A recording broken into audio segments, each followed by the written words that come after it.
Ya, oksigen dalam air campur dengan oksigen luar pula lagi, semua perbanyakkan oksigen. Ya, lagi cepat. Sebenarnya banyak lagi kegunaan air dalam proses badan, tapi kalau saya cerita nanti tak faham pula. Takut pening pula. Betul. Itu kita boleh terima lah. Syarif macam nak cakap je? Tak ada lah. Gaya senyum tu macam tak puas hati. Terpaku dengan hujah daripada Syed tadi. Hebat. Orang biotek macam tu lah. Bidang biotek pada UPM. Sikit-sikit je Ustaz. Sikit-sikit lama-lama jadi bukit insya-Allah. InsyaAllah. Cerita pasal air dan Nabi juga sebut kepada kita tentang kepentingan adanya air. Malah dalam banyak hadis sekarang kita jumpa Nabi makan tamar dan Nabi selit dengan air. Terutamanya air kosong lah. Pentingnya ada air malah disebut juga dalam sistem badan manusia, dalam sistem perut usus ini perlu dibagi kepada 3 kan? Apa dia 3 tu? Air, tu makanan dengan udara. Udara kat mana? Atas sekali? Udara atas sekali. Kemudiannya makanan, air bawah sekali. Makanan tengah. Kan sebab tu bila makanan makin naik, akhirnya udara yang keluar tu yang sedawa.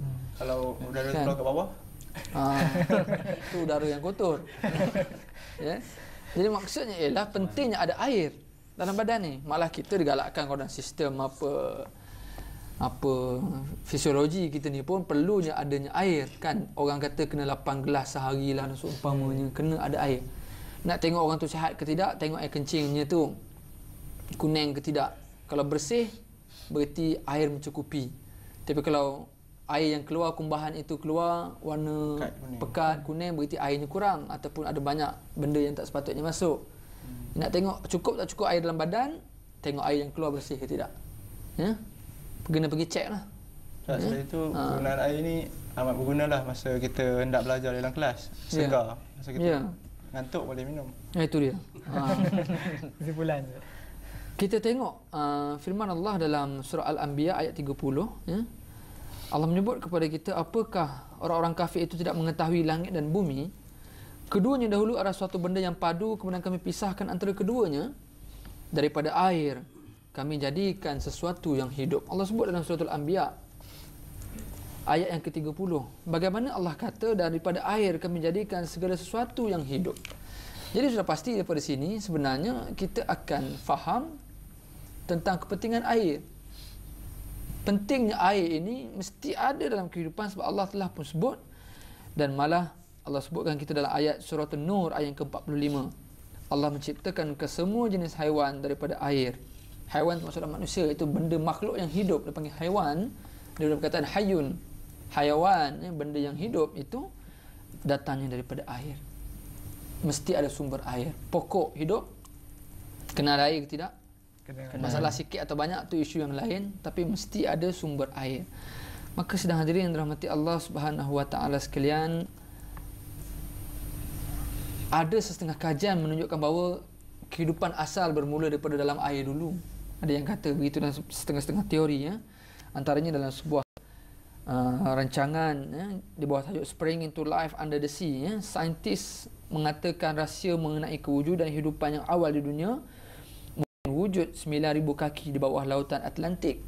Juga cerita pasal air ni, ya.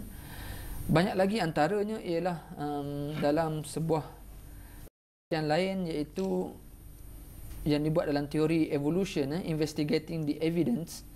Dalamnya dinyatakan, ni saya dapat daripada bab yang ke-38 dalam Scientific Dr. Daniel Zainal Abidin, permulaan hidupan sudah semestinya bermula di persekitaran yang mempunyai suhu yang rendah agar dengan itu air ataupun dipanggil liquid water dapat wujud. Air diperlukan kerana ialah asas kepada kehidupan. Hal ini disebabkan hanya air saja yang menjadi medium kepada proses-proses yang berkaitan dengan kehidupan, dan hanya dengan airlah menyebabkan metabolisme boleh berlaku. Pernah tengok beberapa kes runtuhan tanah runtuh.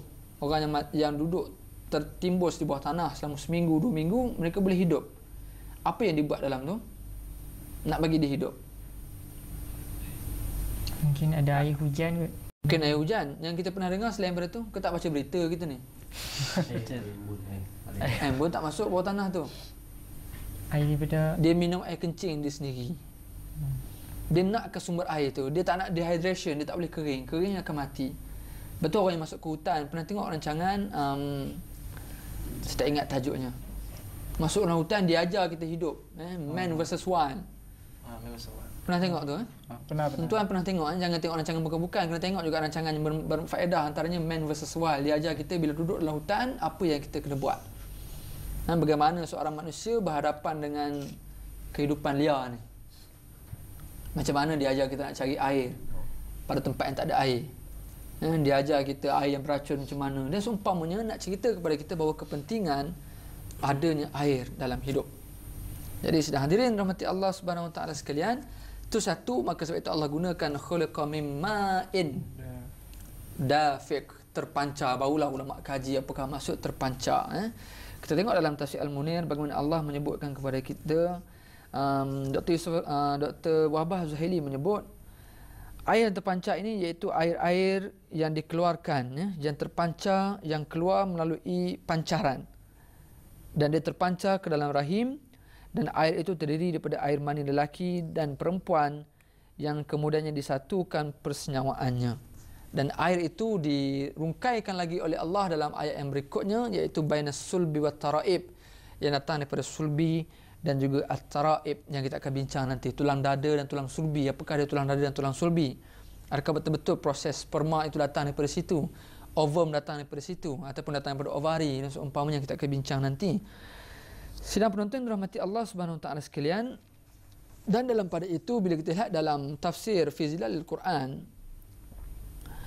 bagaimana bila mana Allah menyebutkan perkataan khuliqa mimma indafiq, yang manusia itu hendaklah melihat dari apa bahan dia diciptakan, dan kata Syekh Qutb dalam tafsir ini, itu tafsir fi zilalil Quran, air yang memancar ini iaitu air yang diciptakan dari air mani yang memancut keluar dari antara tulang sulbi lelaki dan tulang dada perempuan.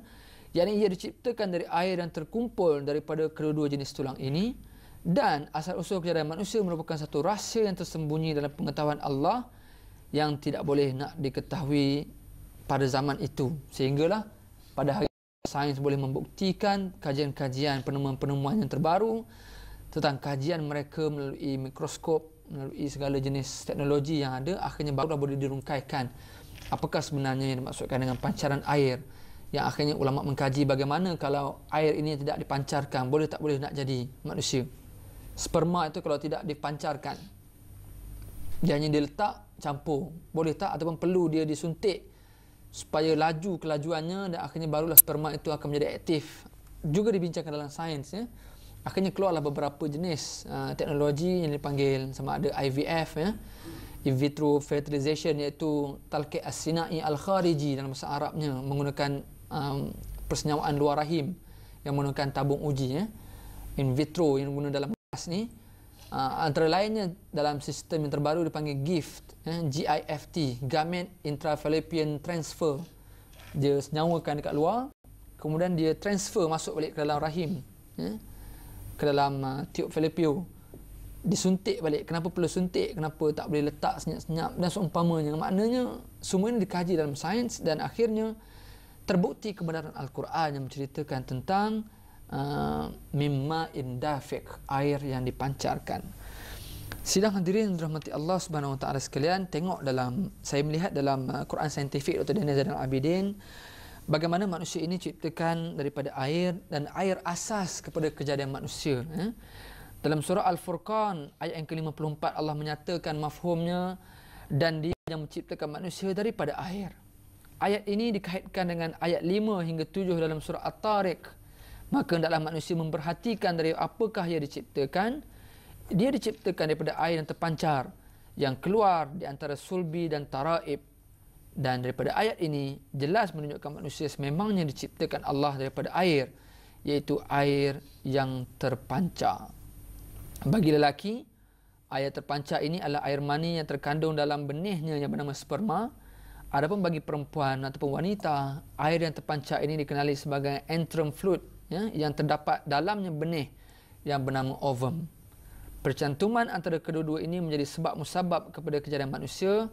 Hal ini disebutkan dalam Henry Gray Anatomy of the Human Body 1918 yang disebutkan, boleh juga dibuka dalam www.bartleby, bartleby.com, kalau salah makhraj dia.